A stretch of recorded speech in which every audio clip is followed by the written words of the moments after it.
예, 우리 서로 인사하겠습니다. 우리에게 좋은 일이 일어나고 있습니다. 예, 이미 일어난 일들도 있고 올 한 해 일어날 일들도 있기 때문에 우리 하나님께서 날마다 우리를 선한 길로, 푸른 풀밭으로, 좋은 일들로 가득하게 될 줄을 믿습니다. 바울 사도는 본래는 예수님을 전혀 인정하거나 믿지 않았던 사람입니다. 그래서 교회, 그리스도인들 하면 치를 떨었지요. 그러던 어느 날 다메섹으로 가다가 자기가 그토록 부인하고 믿지 않았던 예수님을 만나면서 그 강한 빛을 보고 그 충격들을 받으면서 사흘 동안 보지도 못하고 먹지도 못하고 마시지도 못하였다고 합니다. 그때 예수님께서 아나니아라는 제자에게 너 지금 여기 다소 사람 유다의 집에 가서 거기에 있는 바울을, 사울이라는 사람을 만나서 안수해 주어라 라고 합니다. 그런데 아나니아는 선뜻 이해가 되지 않았습니다. 예수님, 이 자가 어떤 자인지 다 알지 않습니까? 이 사람은 주님을 핍박하고 교회와 성도들을 핍박하는 자들입니다. 그때 주님이 이렇게 말씀하시죠. 주께서 이르시되 가라. 이 사람은 내 이름을 이방인과 임금들과 이스라엘 자손들에게 전하기 위하여 택한 나의 그릇이라 라고 말씀합니다. 아나니아가 보기에는 바울은 전혀 쓸데가 없는 그릇인데 예수님께서는 아니라시는 거예요. 이 사람은 나를 위해서 내가 택한 나의 그릇이다 라고 합니다. 이전에는 추하고 더럽고 악했던 그릇이라도 주님을 만나고 주님께 붙들리면 새 그릇이 되기 때문이죠. 고린도후서 5장 17절에 그런즉 누구든지 그리스도 안에 있으면 새로운 피조물이라. 이전 것은 지나갔으니 보라 새 것이 되었도다. 아멘. 이전에는 더럽고 추하고 쓸데가 없었던 그런 존재와 같은 사람도 예수님을 만나고 예수님께 붙들리면 새로운 피조물이 된다는, 귀하고 새로운 그릇이 된다는 말씀입니다. 예수님은 바울을 향해서 택한 나의 그릇이다, 그릇으로 바울을 비유하셨습니다. 우리도 마찬가지겠죠. 우리는 모르지만 오늘 말씀 20절에 보면 큰 집에는, 이 큰 집은 모든 주님의 나라의 영역들, 공교회, 이걸 의미하고 있습니다. 주님의 나라 안에는 우리 성도들 가운데에는 금그릇도 있고 은그릇도 있고 나무그릇과 질그릇도 있는데 이 중에는 귀하게 쓰는 그릇도 있고 천하게 쓰이는 그릇도 있다는 것입니다. 우리는 모르지만 말이죠. 아나니아 눈에는 바울은 천한 그릇이에요. 쓸데없는 그릇이었어요. 그러나 주님이 보시기에는 주님께 붙들리고 그리스도 예수 안에 있는 바울은 새 그릇이 될 수 있기 때문에 주님은 우리를 달리 보셨다는 거예요. 주님은 저와 여러분을 어떤 그릇으로 여기고 계실까요? 기왕이면은 우리 모두가 주님이 보시기에 귀한 그릇 되기를 소망합니다.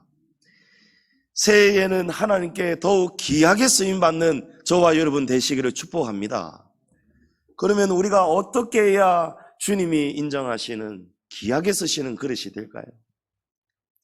먼저 오늘 문맥 안에서 우리가 이 문제를 고민해 본다면 가장 먼저 우리가 하나님의 귀한 그릇이 되려면 말다툼을 피해야 됩니다.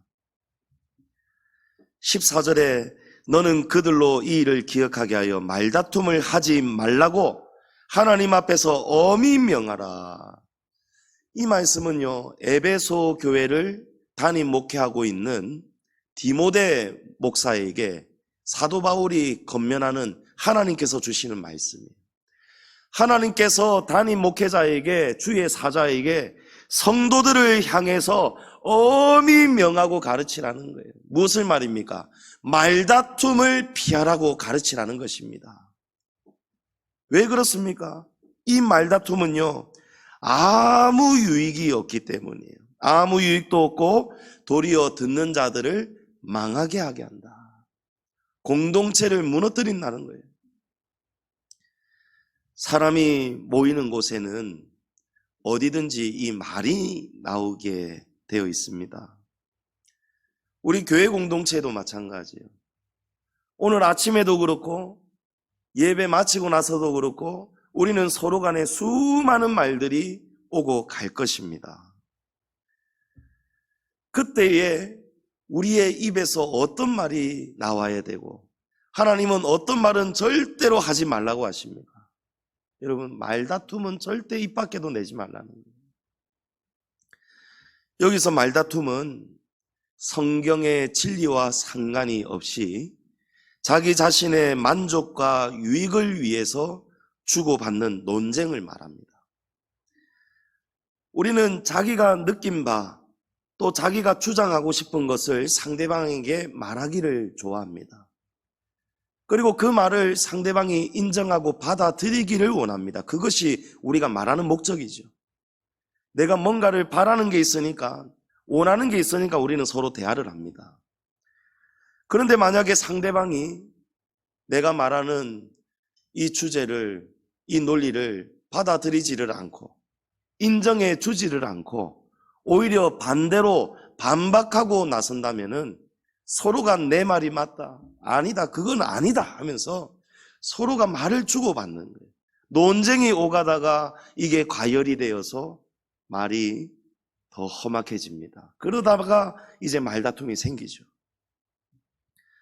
그 결과는 어떻습니까? 말 때문에 누군가 한 사람은 상처받아요. 아니면 둘 다 상처받아요. 그리고 이것이, 이 파장이 점점 퍼져갑니다. 말은요, 발 없는 말이 천리 간다잖아요. 두 사람이서 논쟁하고 마음이 상해가지고는 어디로 갑니까? 내 편이 되어줄 사람한테 달려가요.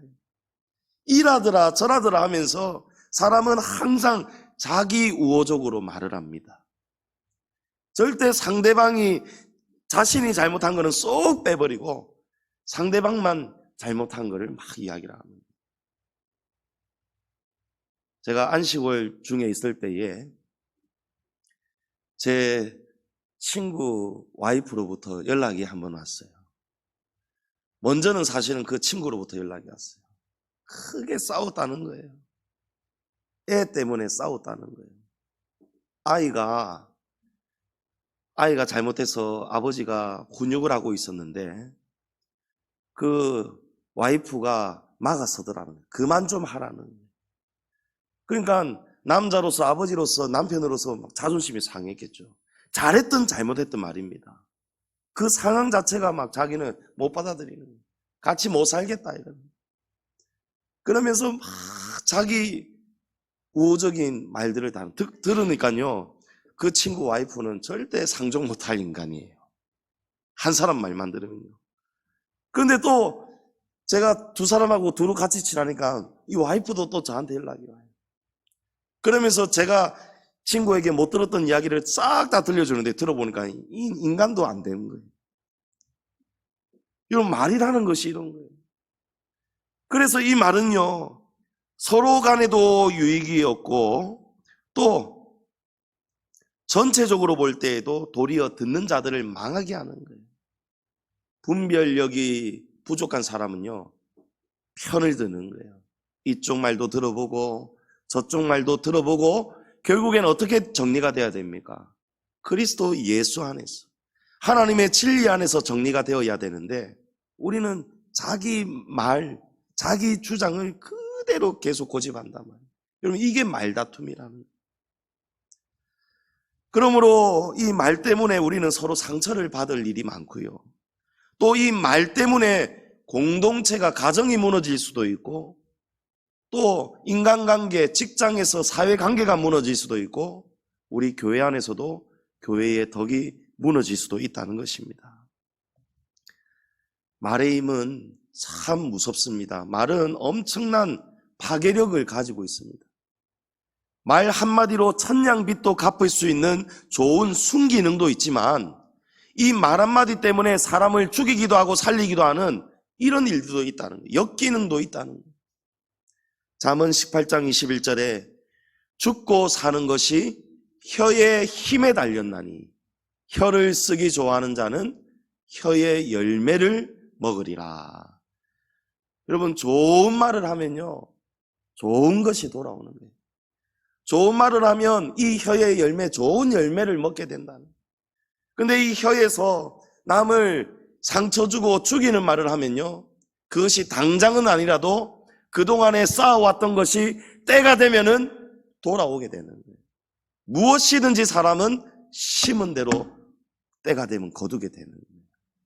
지금은 내 맘대로 함부로 말하고 내 하고 싶은 대로 그냥 막 다 퍼붓고 속 편안하게 살 때가 있을 수도 있어요.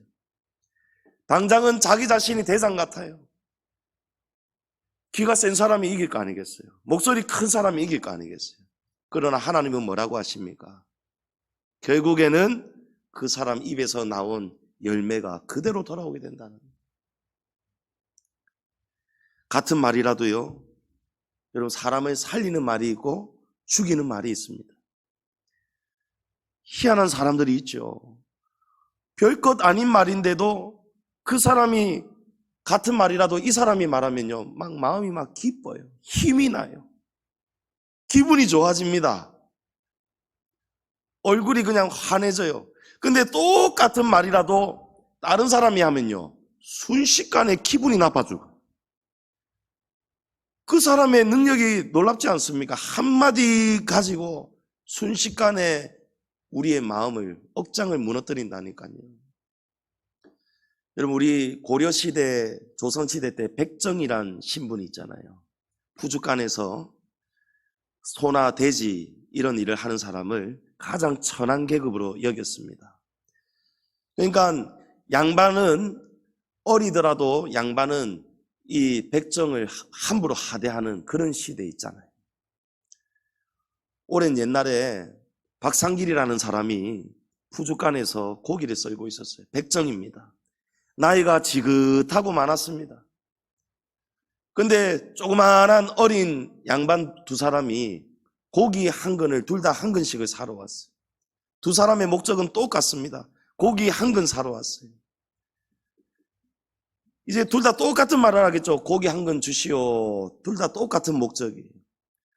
그런데 이 어린 양반 하나가 나이 많은 백정 박상길 씨한테 야, 상길아, 고기 한 근 나오 이라는 거예요. 얘는 상길아, 고기 한 근 나오 이라는 거예요. 예, 했습니다. 그리고 같이 옆에 왔던 또 다른 어린 양반은요, 아이고 박서방 잘 있었는가, 고기 한 근 주시게 하는 거예요. 고기 한 근 주시게 하는 거예요. 여러분, 둘 다 똑같은 말이죠. 고기 한 근 달라는 거예요. 예 하고 또 고기를 썰었어요. 둘 다 똑같이 한 근을 받고 보니까요, 고기 양이 차이가 나는 거예요. 한 근은 한 근인데 다른 사람이 받은 고기는 한 근보다 훨씬 더 많아 보이는 거예요. 그래가지고 이 나이 어린 양반이 따지는 거예요. 야, 이놈아, 같은 고기 한 근 달라고 했는데 왜 내 고기는 요만큼이고 저 사람 고기는 훨씬 더 많아 보이느냐 이러니까, 예, 양반님 고기는 상길이가 자른 고기고 저분의 고기는 박서방이 잘라서 그렇습니다 이러는 거예요. 여러분, 이해가 되시죠? 가는 말이 고와야 오는 말이 고와지는 거예요. 똑같은 목적의 말이라도요, 여러분, 신분이 아무리 높아도, 백정이라는 신분이 아무리 천해도 나이 어린 사람이 나이 많은 사람에 대해서 계급이 높다고 해가지고 함부로 천하게 대하고, 야, 이놈아, 고기 한 근 다오 하는 거하고, 아이고 박서방 잘 있었는가, 같은 아래 사람한테 대하는 말이라도 경의어가 있잖아요. 존경과 존경의 마음을 담아서 상대방을 존중해 주는 말이 있잖아요. 그래서 말은요, 여러분, 돌아온다고 해서 메아리와 같다 이렇게 표현을 합니다. 말은 뱉은 대로 돌아오는 거예요. 결국에는 뱉은 대로 돌아오는 거예요. 일본의 에모토 마사루 씨가 쓴 물은 답을 알고 있다는 책, 여러분 이야기 많이 들어보셨죠? 예. 이분이 현미경을 통해서 물을 오랫동안 연구를 해봤는데, 물에다가 고맙습니다, 사랑합니다, 감사합니다, 아름답습니다 라고 하니까 물이 정말 그 결정체가 육각수로 바뀌더라는 거예요. 이 육각수 물은 우리 몸에 들어왔을 때 몸을 건강하게 한다고 합니다. 그런데 방금까지 육각수였던 물에다가 짜증이나 못생겼어, 싫어 이런 말을 하니까요, 망할 놈 이런 험악한 말을 하니까요, 순식간에 육각수 결정체가 깨어지더라는, 깨어지다 못해 흉하게 변하고 심지어는 마치 그 형상이 악마처럼 변하더라는 거예요. 여러분, 같은 물이라도요 달라진다는 거예요. 우리 사람의 몸은 70%가 물입니다. 우리 안에도 물이 있어요. 우리가 서로가 주고받는 대화들 속에서요, 긍정적인 말, 위로가 되고 소망을 되고 격려가 되는 말을 하면 우리 몸이, 내가 말하는 그 말을 듣는 사람의 몸이 건강해진다는 거예요. 근데 내 입에서 나가는 말이 험악하고 흉악하고 악한 말이 나가면, 다툼의 말이 나가면 자기 자신에게도 해가 되고 그 말을 듣는 사람도 해가 된다는 거예요. 여러분, 우리 공동체 안에서 주고받는 대화가 얼마나 중요한지 모릅니다. 서로 살리는 말이 있고요, 서로의 건강을 해치는 말이 있다니까요. 예를 들어서 우리 교회 안에서 특히 말 많은 곳이 어디입니까? 식당이죠. 밥 먹을 때죠. 식사할 때 우리 말 많이 합니다. 그러면서 식사할 때에 주로 많이 되는 게, 아이고 오늘 맛있다, 아이고 오늘 왜 이렇노, 이런 말들 많이 합니다. 여러분, 그럴 때에 우리가 식당 안에서부터 우리가 이 말의 훈련을 해야 되는 거예요. 사랑방 안에서 우리가 말의 훈련을 해야 되는 거예요. 내가 이 말을 했을 때에 이 말을 듣는 상대방에게 건강에 유익이 되는 말인지, 건강을 해치는 말인지, 육각수로 되는 말인지, 결정체가 흉악해지고 몸을 해롭게 하는 말인지. 음식이, 여러분, 국도 그렇고 간이 싱거울 때가 있고 짤 때가 있잖아요. 여러분, 간이 싱거울 때 우리 식당은 다 오픈이 되어 있으니까 누군가의 말이 가까이 들린단 말이에요. 근데 그 말을 이제 식당 안에서, 주방 안에서 봉사하는 봉사자가 듣게 될 때에, 또 다른 사람이 들을 때에 서로가 유익이 되는 말을 해야 되는데 분위기를 쫙 가라앉히고 마음에 상처가 되는 말을 할 때가 종종 있다는 거예요.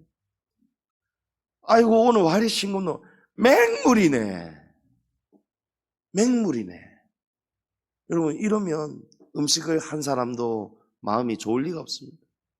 그냥 주는 대로 잘 먹는 사람까지도 듣다 보니까 아이고 맹물이네, 같이 따라가는 거예요.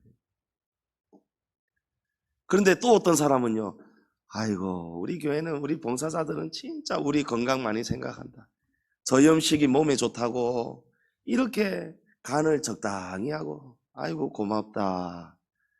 그래가지고 자기가 조금 간이 안 맞다 싶으면 어쩌면 됩니까? 아이고 이 좀 싱거운데 소금 좀 주이소 보다도 소리 소문 없이, 아니면 살짝이 여러분 소금 타서 먹으면 되는 거예요.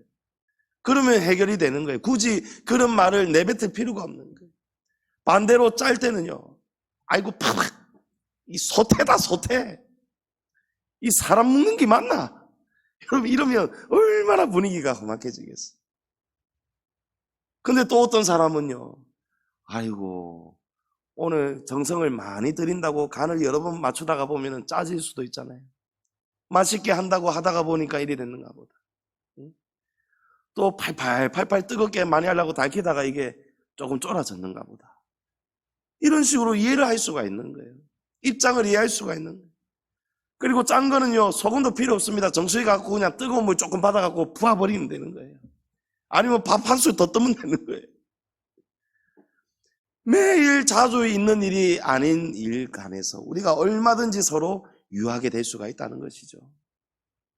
조금만 더 서로의 입장을 배려하면은요, 우리 입에서 좋은 말 외에는 다른 말이 안 나갈 수도 있다는 거예요.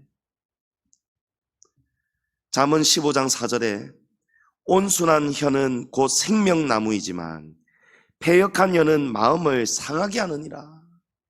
여러분, 얼마든지 좋은 말로 하면은요, 생명이 됩니다. 그러나 우리가 전혀 생각하지 않고 평소의 습관대로, 자기 자아대로, 거침없이 나오는 대로, 생각나는 대로, 말하는 대로 그냥 퍼붓는 사람들, 여러분, 말에 실수가 많은 사람들이 있어요. 이런 사람들은요, 자기 자신을 압니다. 평소 때에 자기 자신이 이 말 실수가 많아서 자주 다툴 일이 많고 오해받을 일이 많고 자기 자신이 알아요. 그러면 훈련을 해야 됩니다. 말다툼을 피해야 된다. 상대방이 이 말을 들었을 때에 이게 신뢰인지 아닌지를 알아야 됩니다. 어떤 사람은요, 재밌다고 하는데 상대방은 기분 나빠지고 혼자만 웃는 사람이 있어요. 여러분, 그건 농담이 아닙니다. 농담은요, 자기가 재밌으라고 하는 말이 농담이 아니에요. 상대방이 그 말을 듣는 사람들이 즐겁고 유익해야 그게 농담이 되는 거예요. 특히 우리 교회 공동체 안에서는요, 여러분, 서로에게 유익이 되는, 서로를 살리는 말을 많이 할 수 있기를 축복합니다.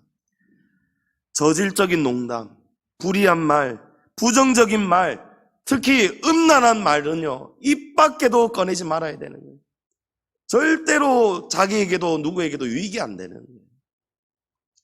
14절에 이는 유익이 하나도 없고 도리어 듣는 자들을 망하게 함이라.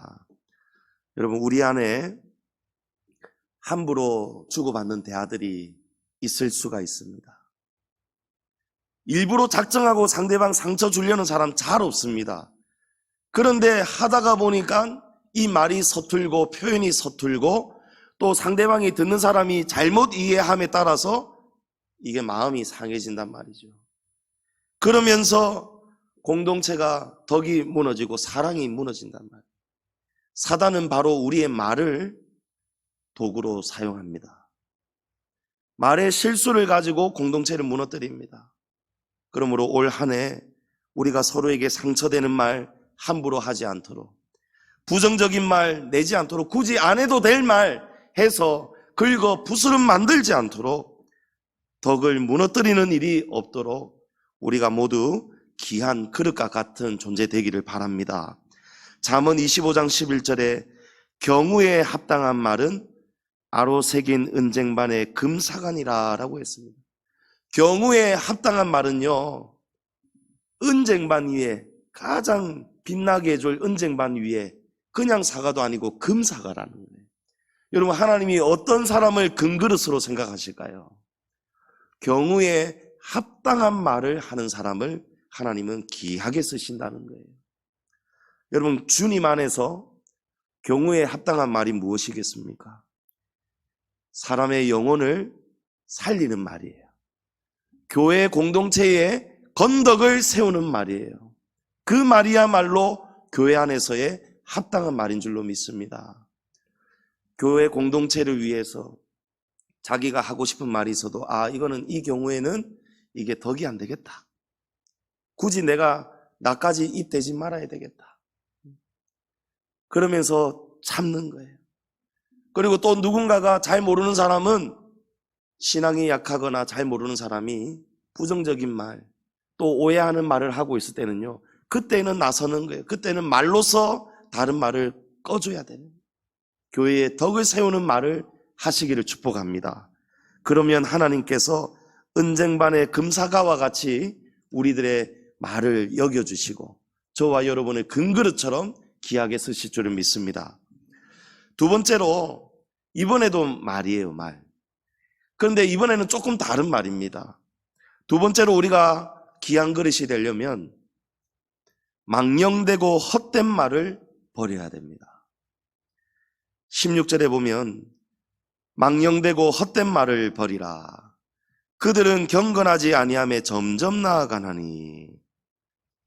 14절에 언급되었던 말도 있었고요. 16절에 언급되는 말이 있는데 이 두 말은 조금 성격이 다릅니다. 16절에서 언급되는 말의 성격은요, 바로 진리를 왜곡하는 말입니다. 성경의 진리를 자기 식대로 또는 다른 사람한테 배고 들은 것을 또 다른 사람에게 잘못 왜곡시켜서 내뱉는 말을 의미하는 거예요. 17절에 후메네오라는 사람과 빌레도라는 사람이 나오는데, 바울은 이 두 사람의 말 때문에 교회 공동체 안에는 악성 종양이 퍼져나가는 것과 같은 악영향을 받고 있다고 합니다. 이 두 사람은 에베소 교회의 성도들입니다.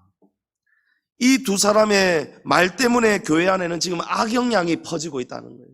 어떤 말 때문일까요? 18절에 보면 이 두 사람이 뭐라고 떠들고 다니냐면 부활은 이미 지나갔다, 이렇게 성도들에게 선동을 했던 거예요. 부활이 지나갔다는 말은 육체의 부활은 없다, 이런 말입니다. 당시에 헬라 철학이 그 시대를 지배하고 있었습니다. 이 헬라 철학은 딱 이원론이거든요.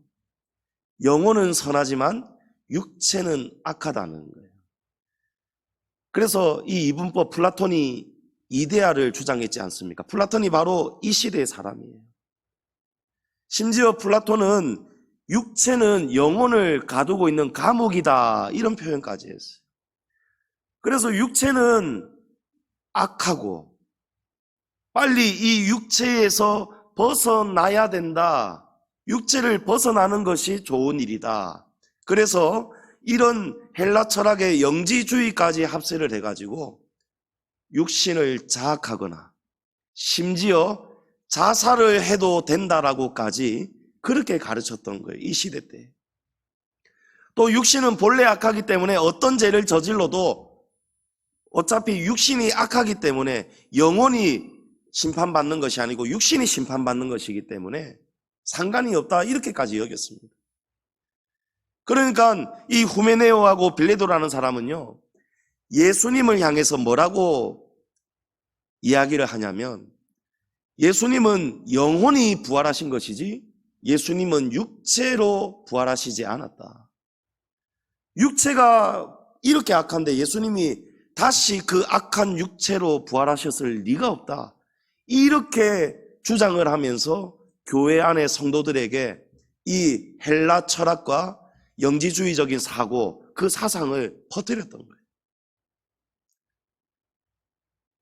그러나 진리는 어떻습니까? 예수님은 분명히 육체를 입으신 채로 부활하셨습니다.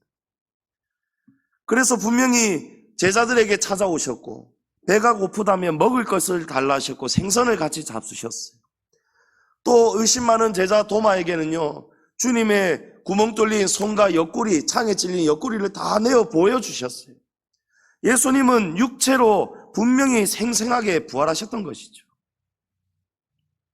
그러니까 이 사람들은요, 전혀 사실이 아닌 것을 사실인 것처럼 진리를 왜곡시키는 거예요. 하나님의 성경 본문을 자기가 마음대로 자기 식대로 잘못 해석해가지고 그걸 가르치는 말, 이런 말들, 그런 말들이 바로 망령되고 헛된 말이라는 것입니다. 그런 말을 해서는 안 된다는 거예요. 18절 말씀에 진리에 관하여는 그들이 그릇되었도다. 부활이 이미 지나갔다 하므로 어떤 사람들의 믿음을 무너뜨리느니라. 여러분, 누군가의 말에서 나온 잘못된 그릇된 진리 때문에, 그 말 때문에 다른 사람들은요, 같이 무너지고 망하게 된다는 거예요.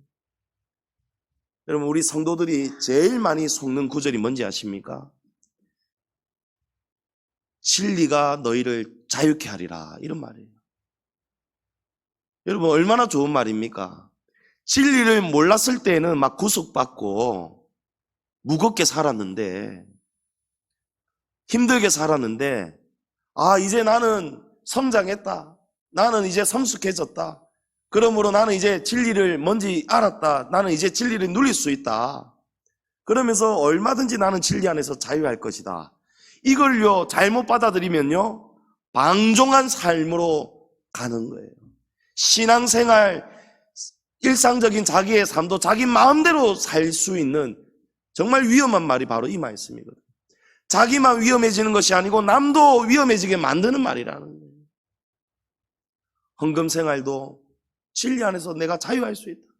11조 해도 되고 안 해도 되고 반만 해도 되고 내 자유함 누린다. 여러분, 이거 맞습니까? 성경에 어디에 그런 말이 있어요? 주일 내 마음대로 쉴 수 있다. 특별한 일이 있을 때 주님도 이해하신다. 내가 그냥 어디에 가든지 그냥 눈 감고 기도하면 되지. 하나님도 이해하시지.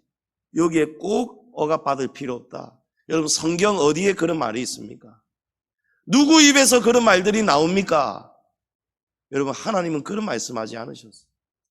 하나님은 마음을 다하고 힘을 다하고 목숨을 다해서 주 너의 하나님 여호와를 사랑하라라고 말씀하셨어요.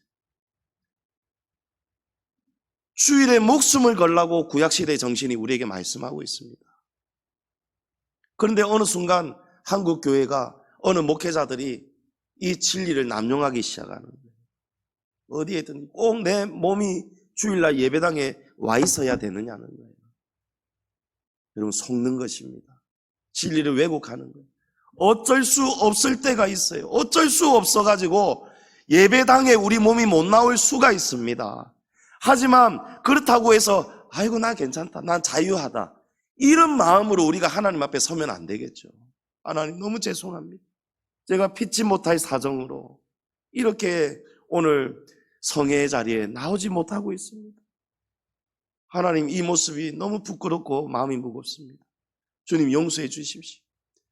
주님, 그나마 여기서라도 제가 이렇게 회개하고 기도하오니 주님, 이 시간 이 예배를 받아 주십시오. 우리가 이런 마음으로 하나님을 경외해야 되지 않겠습니까? 그냥 마음이 막 기저처럼 가벼워가지고 누가 그러던데 진리 안에서 자유할 수 있다. 하나님도 다 이해하신다더라. 그러면서 마치 자기가 잘하고 있는 것처럼 그걸 누군가에게 전하고 가르친다면 그 사람들의 믿음도 같이 무너질 수 있다는 것이죠. 여러분, 그래서 성경 잘 읽고 잘 들으시고 잘 배우셔야 되는 거예요. 잘 듣지 못하고 잘 알아듣지 못하고 잘 배우지 못하면은요, 자기도 망하고 남도 망하게 하는 망령되고 헛된 말을 할 수가 있다는 것입니다.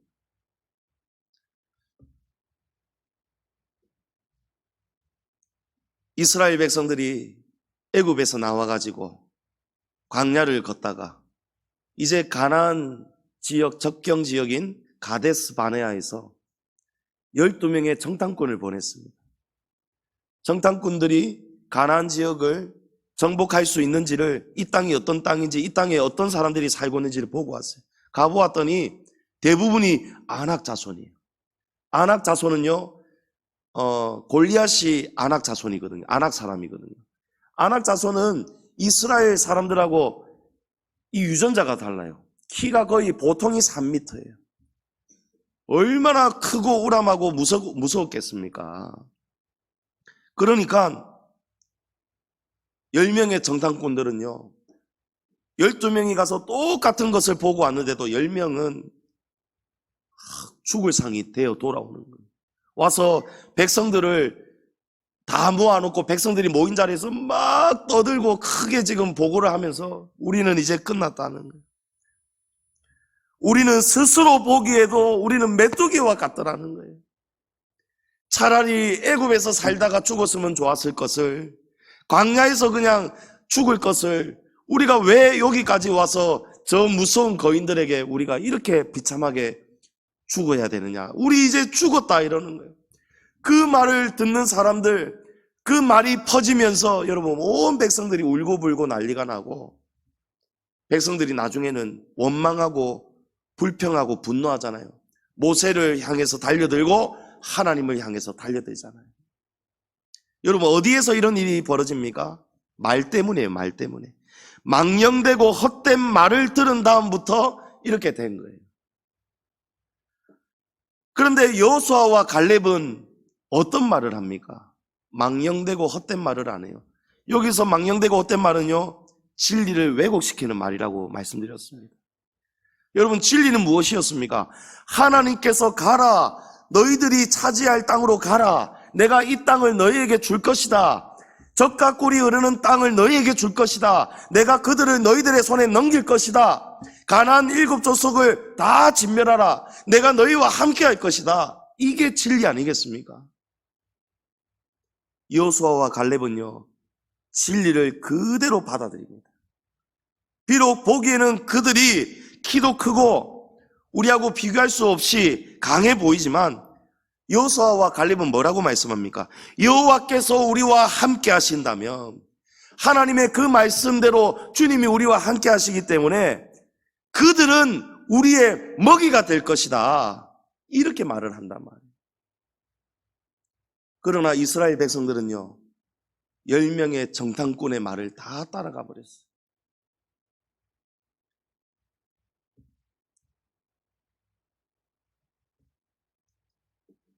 민수기 14장 28절 이하에 보면 하나님께서 이렇게 말씀합니다. 그들에게 이르기를 여호와의 말씀에 내 삶을 두고 맹세하노라. 너희 말이 내 귀에 들린 대로 내가 너희에게 행하리니 너희 시체가 이 광야에 엎드러질 것이라. 너희 중에서 20세 이상으로서 계수된 자, 곧 나를 원망한 자 전부가 여분네의 아들 갈렙과 눈의 아들 여호수아 외에는 내가 맹세하여 너희에게 살게 하리라 한 땅에 결단코 들어가지 못하리라. 여러분, 하나님이 이렇게 심판하시는 거예요. 너희 말이 내 귀에 들린 대로 내가 너희에게 행할 것이다. 여러분, 우리 안에서 잘못된 믿음으로 나오는 말은요, 하나님이 도와주시지 않는답니다. 잘못된 믿음의 말을 하고 그 말을 그대로 듣고 퍼져가면요, 그 잘못된 믿음 때문에 그대로 망하게 된다는 거예요. 우리는 그들에게 먹이가 될 것이다, 우리는 죽게 될 것이다, 우리는 이제 죽었다 하니까 여러분, 들어가지 못하고 강야에서 그 말에 선동된 사람들은요, 한 사람도 빠짐없이 가나안 땅에 못 들어가고 그들의 말대로 그들은 그 광야에서 죽게 되는 거예요. 왜 그렇습니까? 하나님께서 너희가 내게 말한 대로, 내게 들린 대로 내가 너희에게 행할 것이다. 여호수아와 갈렙은요, 하나님께 어떤 말을 들리겠습니까? 여호와께서 우리와 함께 하시면 그들이 아무리 거인이고 아낙 자손이라도 그들이 우리의 밥이 될 것이다, 그들이 우리의 먹이가 될 것이다. 말 그대로 되고 말았습니다. 하나님이 여호수아와 갈렙을 통해서 정복하게 하셨습니다. 특별히 갈렙은요, 80이 훌쩍 넘은 그런 노년의 나이였는데도 갈렙은요, 끝까지 이 믿음을 붙들고 살 때에 하나님이 갈렙의 집안을 통해서, 갈렙을 통해서 가나안 땅을 정복하도록 도와주셨다는 거예요. 여러분, 후메네오라는 사람은요, 디모데 전서에 한 번, 디모데 후서, 오늘 본문에 한 번, 이렇게 딱 한 번씩 나오는 사람입니다. 그래서 우리가 이 후메네오가 어떤 사람인지 구체적인 정보가 없습니다. 그런데 그 이름의 뜻은요, 가장 사랑받는 자예요. 후메네오는 가장 사랑받는 자예요. 아마도 무 사람들로부터, 공동체 안의 성도들로부터 사랑과 칭찬과 존경을 많이 받는 인물, 영향력이 있는 인물일 것입니다.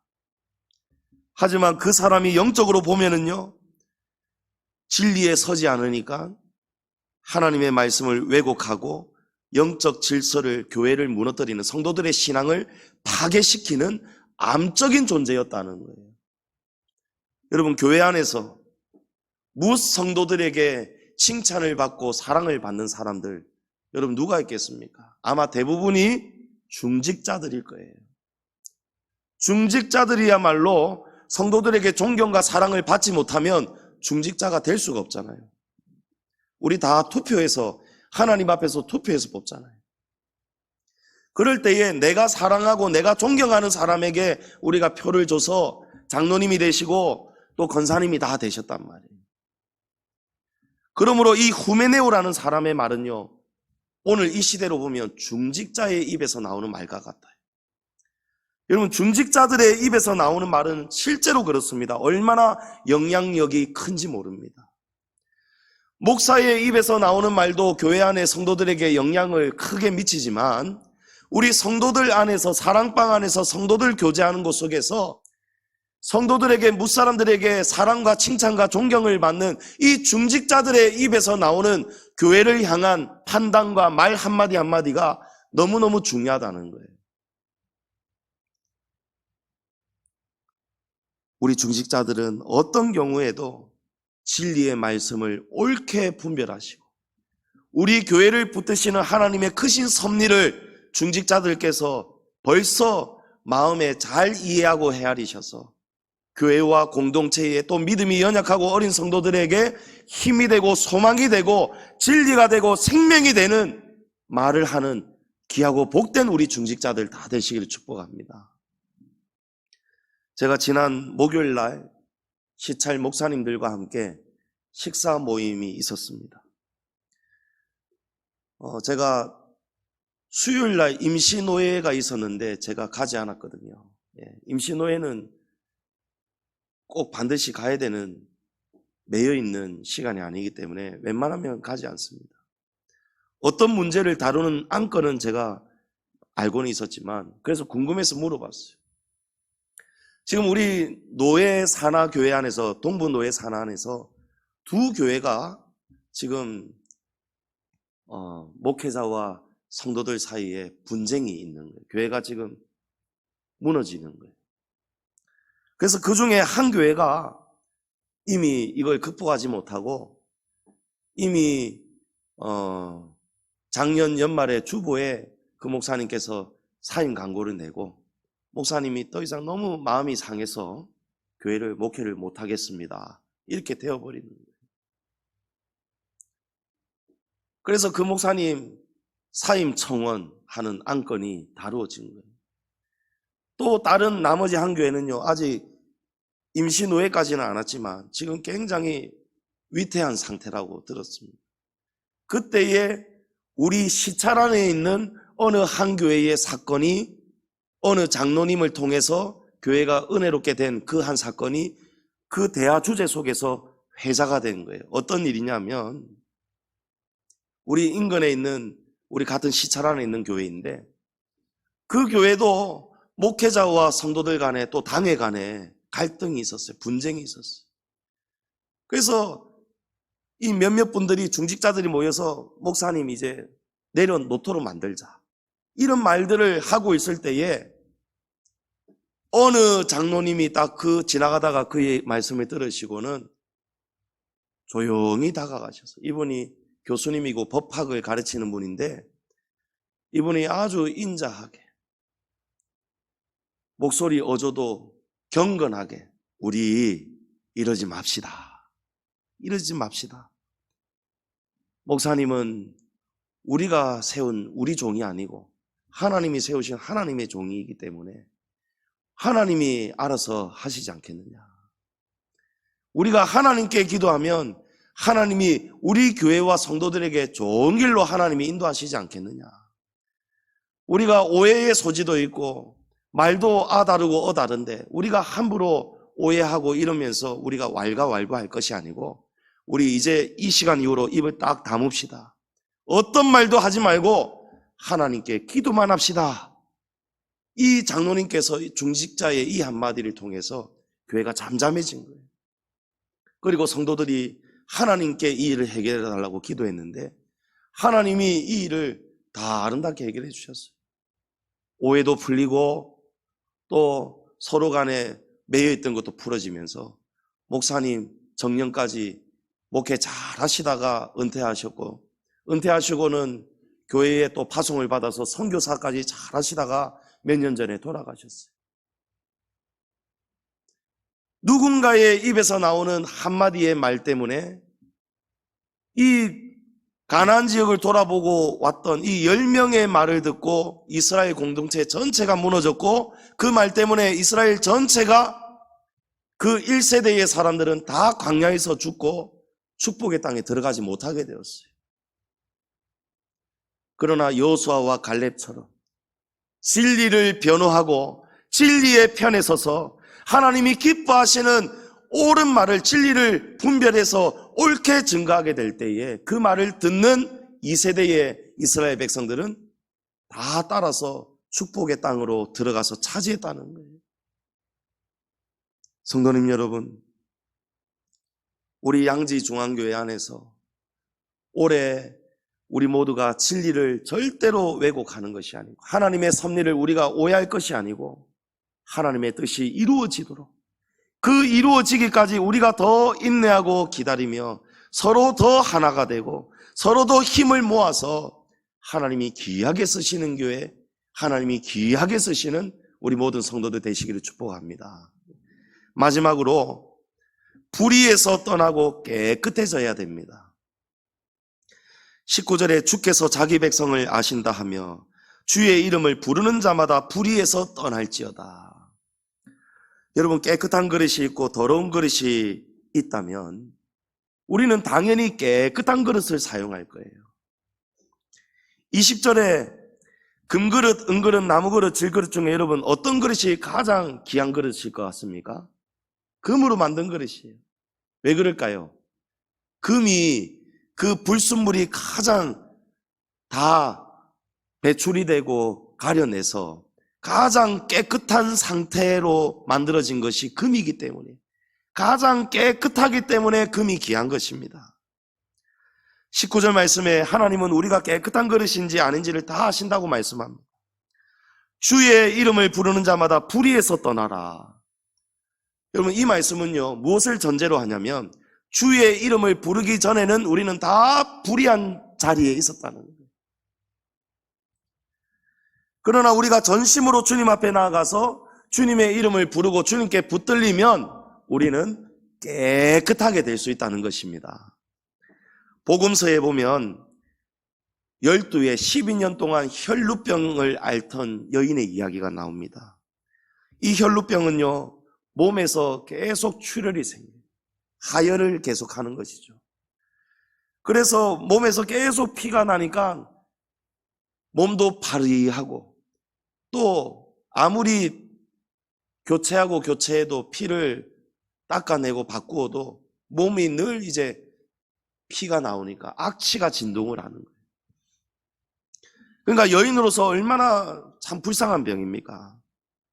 악취가 나고 더러우니까요, 레위기 율법에는 이런 사람은 부정하기 때문에 함부로 사람들과 접촉할 수 없도록 규정하고 있습니다.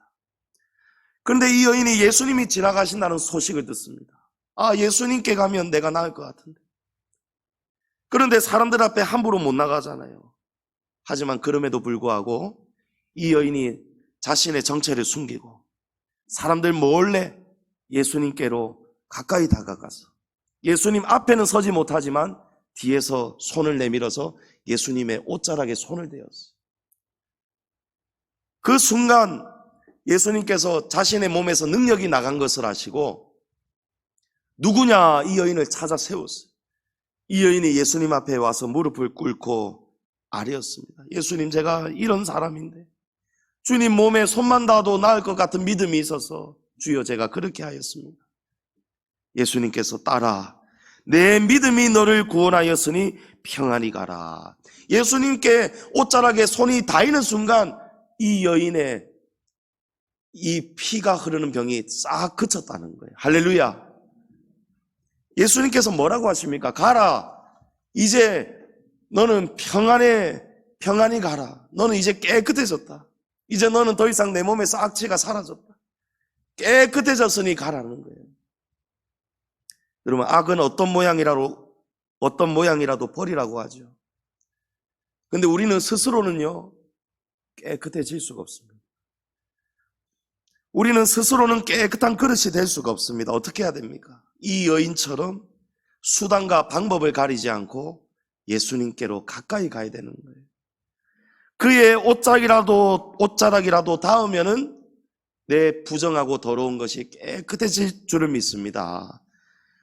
부정하고 부패했던 삭개오가 어떻게 됩니까? 예수님을 만난 다음에 부정과 부패, 비리 싹 끊어버리잖아요. 자기가 잘못해왔던 과거를 청산해버리잖아요. 여러분, 예수님을 만나야 우리가 깨끗한 그릇이 되는 것입니다. 그러면 오늘 우리는 어떤 방법으로 예수님을 만날 수 있겠습니까? 여러분, 말씀과 기도입니다. 에베소서 5장 26절에 이는 곧 물로 씻어 말씀으로 깨끗하게 하사 거룩하게 하시고, 여러분, 오늘 이 말씀을 들었기 때문에, 이 말씀을 겸손하게 들은 성도들은요, 오늘 이 말씀 때문에 깨끗하게 변하게 될 줄을 믿습니다. 내가 가정에서도, 사랑방 안에서도, 교회 안에서 식사할 때에도, 음식을 판단할 때에도 내가 이제 말을 조심해야 되겠구나. 내가 진리인지 아닌지도 옳게 분별하지도 못하고 내가 들은 대로 내 편한 대로 잘못 말해서 공동체에 해를 끼치지 말아야 되겠구나. 조심하게 되겠죠. 여러분, 무엇을 통해서 우리가 다시 한번 조심하게 되고 자신을 돌아봅니까? 하나님의 말씀을 들었기 때문에 그렇지 않습니까? 그러므로 말씀으로 깨끗하게 하사 거룩하게 하시고, 여러분, 말씀을 시간마다 들을 수 있도록 부지런히 말씀의 자리를 사모하시고 나오시기를 축복합니다. 두 번째는 기도죠. 우리가 주님 앞에 죄를 고백해야 됩니다. 요한일서 1장 9절에 만일 우리가 우리 죄를 자백하면 그는 미쁘시고 의로우사 우리 죄를 사하시며 우리를 모든 불의에서 깨끗하게 하실 것이요. 아멘. 여러분, 주님께 나와서 기도하고 회개하면 예수님이 우리를 깨끗하게 해주신답니다. 깨끗하게 될 때에, 불순물이 사라질 때에, 사라지면 사라질수록 우리가 금으로 바뀌는 거예요. 우리가 금그릇이 되는 거예요. 귀한 그릇이 될 줄을 믿습니다. 21절에 그러므로 누구든지 이런 것에서 자기를 깨끗하게 하면 기 쓰는 그릇이 되어 거룩하고 주인의 쓰심에 합당하며 모든 선한 일에 준비함이 되리라. 아멘. 성도님 여러분, 누구든지 이런 것에서 자기를 깨끗하게 하며 그러면 귀하게 쓰임 받는답니다. 올 한 해 우리 귀하고 복된 말을 많이 합시다.